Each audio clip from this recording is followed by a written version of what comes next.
নমস্কার বন্ধুরা, আজকে আমি বানাবো মোচা দিয়ে সজনে শাক।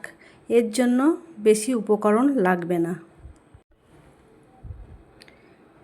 নিয়েছি রসুন, পেঁয়াজ, শুকনো লঙ্কা। মোচা ছাড়িয়ে রেখেছি, ছোট ছোট করে কেটে নেব। শাকগুলো বেছে রেখেছি, এগুলো ছোট ছোট করে কেটে রাখবো। শাক আর মোচা আমি একসঙ্গে ছোট ছোট করে কেটে আমি গরম জলে ফুটতে দিলাম। শাক আর মোচা আমি একসঙ্গে ছোট ছোট করে কেটে এবার গরম জলে একটু সেদ্ধ হতে দিলাম। নুন 1 চামচ,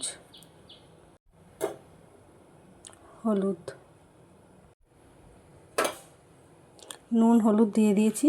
এবার এটা সেদ্ধ হতে দেব আমি। আমার মোচা ও শাক একসঙ্গে সেদ্ধ হয়ে গেছে। এবার আমি এটা একটা ছাঁকনিতে দিয়ে জল ঝরিয়ে নেব।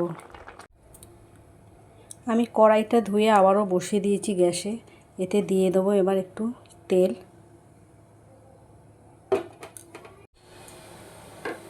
তেল দিয়ে দিয়েছি, এতে দিয়ে দেবো শুকনো লঙ্কা, দিয়ে দেবো পেঁয়াজ, দিয়ে দেবো থেতো করে রাখা রসুন। পেঁয়াজ ভাজা ভাজা হয়ে গেছে, আমি এর মধ্যে শাকগুলো দিয়ে দেব। শাকটা দিয়েছি, একটু নেড়ে চেড়ে নিয়েছি। এর মধ্যে দিয়ে দেবো আন্দাজ মতো নুন, যেহেতু আমি নুন দিয়ে সেদ্ধ করেছি অল্পই নুন দেব। দিয়ে দেবো হলুদ। শাক আমার হয়ে গেছে, এবার আমি গ্যাসটা অফ করে দেবো। দেখুন শাক হয়ে গেছে। শাক আমার গরম ভাতের জন্য রেডি। যারা খেয়েছেন তারা তো জানেন, যারা খাননি তারা একবার খেয়ে দেখুন।